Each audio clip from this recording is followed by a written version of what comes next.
یہودی کو رسول خدا صلی اللہ علیہ وآلہ وسلم سے چند دینار قرض واپس لینا تھا۔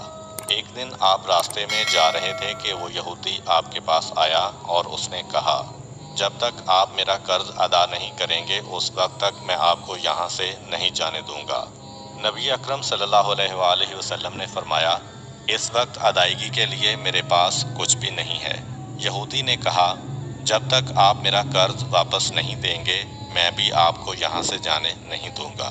آپ نے فرمایا، اگر یہ بات ہے تو میں تیرے ساتھ یہیں بیٹھ جاتا ہوں۔ یہ کہہ کر آپ اس کے ساتھ بیٹھ گئے۔ جیسے جیسے وقت گزرتا گیا آپ کے صحابہ وہاں جمع ہوتے گئے۔ جب انہوں نے یہودی کی یہ جسارت دیکھی تو انہوں نے اس کو سزا دینے کا ارادہ کیا۔ آپ نے انہیں ہر طرح کی تادیبی کارروائی سے روک دیا اور فرمایا کہ تم دور چلے جاؤ۔ حکم رسول کے تحت صحابہ دور چلے گئے۔ سورج لمحہ بہ لمحہ گرم ہو رہا تھا اور اس کی تپش سے آپ کو اذیت پہنچ رہی تھی، یہاں تک کہ آپ کے چہرہ اطہر سے پسینہ بہنے لگا۔ اس کے باوجود آپ نے کسی طرح کے غصہ کا اظہار نہ کیا اور کوئی سخت جملہ نہ کہا۔ آپ سارا دن وہیں بیٹھے رہے اور ظہر، عصر اور مغرب و عشاء کی نمازیں وہیں پڑھی۔ پھر رات چھا گئی۔ آپ نے رات بھی وہیں بسر کی اور فجر کی نماز بھی وہیں پڑھی۔ صحابہ یہودی کو ڈرانے دھمکانے لگے۔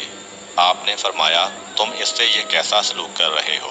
صحابہ نے کہا، یا رسول اللہ، اس کی یہ جرت کہ آپ کو یرغمال بنا کر اپنے پاس بٹھا لے۔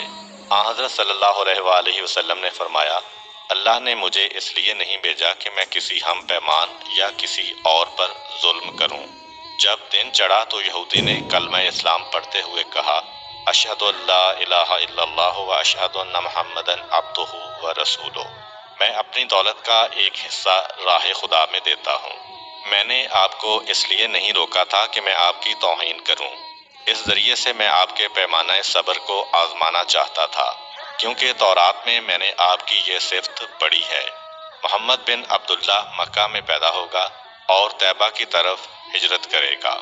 وہ تندخو اور سخت مزاج اور بیہودہ گوئی کرنے والا نہ ہوگا اور کوئی جھوٹی بات زبان سے نہیں کہے گا۔ اس طرح سے میں نے آپ کو یہاں رکھ کر اس بات کی تصدیق کی ہے کہ تورات نے بالکل سچ کہا تھا۔